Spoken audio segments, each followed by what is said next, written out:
Our next movement for discussion is Romanticism. And thinking about the contrast between movements, we come out of Neoclassicism, which is all about stoicism, rationality, morals, and order, and we drop into a movement that's about emotion. So, the way I categorize Romanticism is we don't think, we feel. So, it's the counterpoint to Neoclassicism. So, our pendulum keeps swinging back and forth, back and forth. So Romanticism is going to reject the idea of Stoicism and is going to say, no, our lives revolve around emotion. That's how we live, right? We live emotionally, we react to things through happiness and sadness and anger. We don't repress these things, we engage with them in order to live and feel and enjoy, right? And I gave you a quote from Delacroix, very famous romantic painter, and he said, the first virtue of a painting is to be a feast for the eyes. And I gave you this quote because I think that when a lot of people think of art, they think about it should be about enjoyment and pleasure. And that's a very romantic notion, I think, that art should be beautiful, art should be emotionally enriching, right? It should hit you a certain way and make you feel a certain way. So Delacroix seems to embrace this idea that through beauty, you find enjoyment. Through beauty, you feel emotions. And he thought that was the key, the core to why you should be a painter in the first place. Now, there's a couple different themes that you can see when you look at romantic work. The first one, of course, is the use of emotion.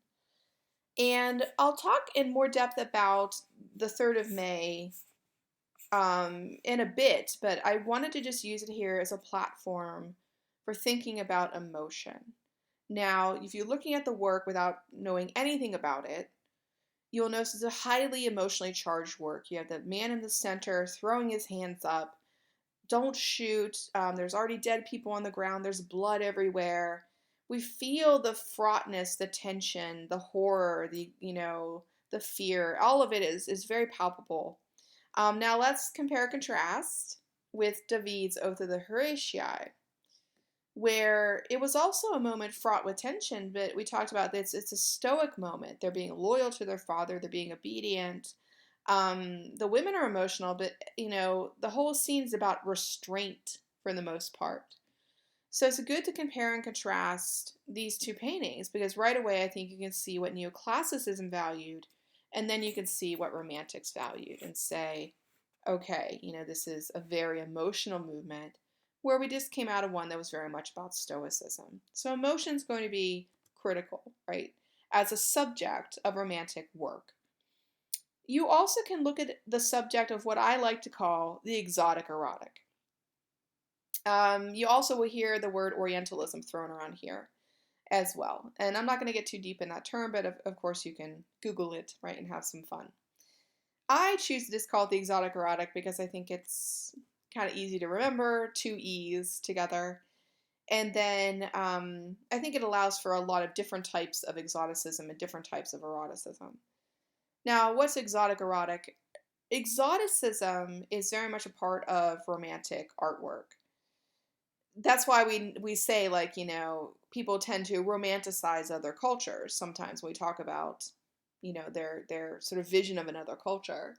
It's this idea that it's something exotic, it's something outside of themselves, something they don't have a lot of firsthand experience with, and so they tend to exoticize it or romanticize it. What we often find is that the erotic is often put together with exotic subject matter. It doesn't always have to be, but we see it happen quite frequently. And what, again, you can have an exotic subject or an exotic painting that stands alone, but you can also have a painting like Ingres' painting here, the Grand Odalisque, that combines the two together. Now, why is she an exotic erotic? She's erotic because she's on display. So we talked before about the nude and the gaze and the idea of eyes on a female body for pleasure's sake. So here, she's a nude, she's on display for us. She's erotic, she's eroticized. But notice that she's also made exotic. We have the headscarf and the hookah and the silks and such. And we'll talk again more about these symbols when we look at this painting particularly. But, you can see that often what they would do is package together the romanticism of the exotic with the erotic elements and use that as a platform. One of the reasons why we think that they like to do erotic images but through an exotic lens is because it let sort of white women off the hook. Even though if you look at this woman, she's pretty much a white woman. Again, and when I say I mean like European, French, she's Caucasian. But you use kind of the cultural markings to suggest she's not. So there's almost this sort of racist belief at the time that you can show a nude if they're a Turkish woman or if they're an African woman, if they're a Moroccan woman, then it's okay. But you don't show a French woman doing that thing. So it's almost this escape hatch of being able to show nudity because you're showing it through the lens of exotic women. Again, it's pretty racist.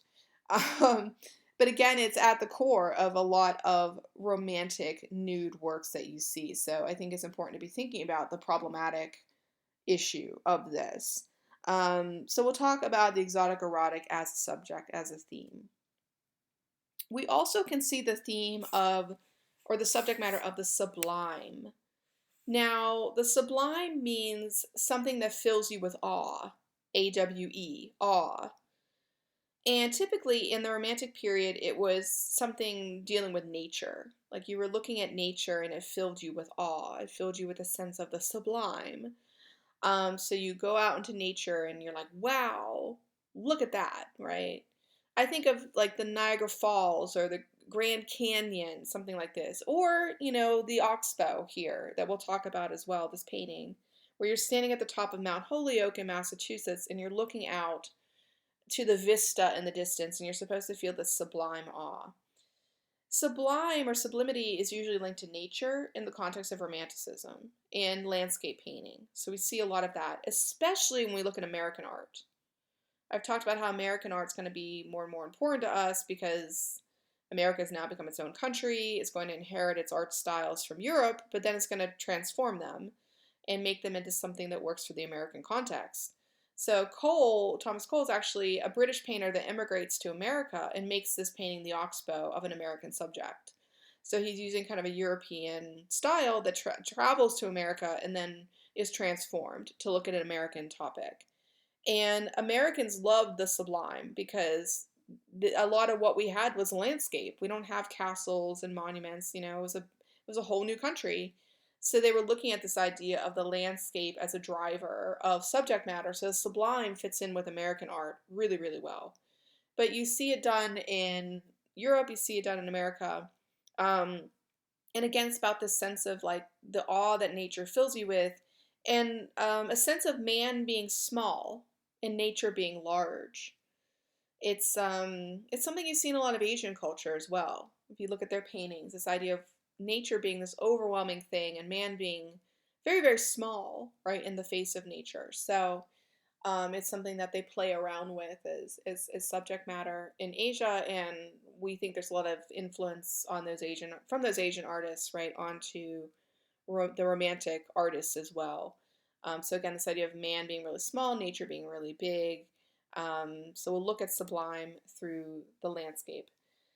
You also can see the subjects of manifest destiny and colonialism in American art. Now, understand that if you're looking at this painting, it's also a sublime painting, but it does more than that. If you don't know manifest destiny, it's a term for basically American exceptionalism. So when America was being founded and expanded upon, there was this attitude that manifest destiny allowed us to colonize the whole of the landmass, right? The whole of the American landmass. And the idea of sea to shining sea, that it was a God-given right for Americans to spread out and settle on the land. No matter who was in their way, by the way. So that is where you're looking at this Bierstadt piece called Rocky Mountains Landers Peak, where we'll talk about how one of the things that Bierstadt notes is that there is a Native American village here, a group of teepees. There's Native Americans living in this valley. But he says, well, I hope a great white city grows up in this place. So there's this underlying tension or current with Manifest Destiny of the Native Americans that are already here. Well, it doesn't matter. They need to get out of the way of progress. It's our God-given right to settle this. So again, the problematics of the interactions between American settlers and Native Americans is at the sort of basis of a lot of Manifest Destiny work. And of course, that brings us to the idea of colonialism and how when Europeans are coming to colonize, they often do very detrimental things to the peoples that are already there.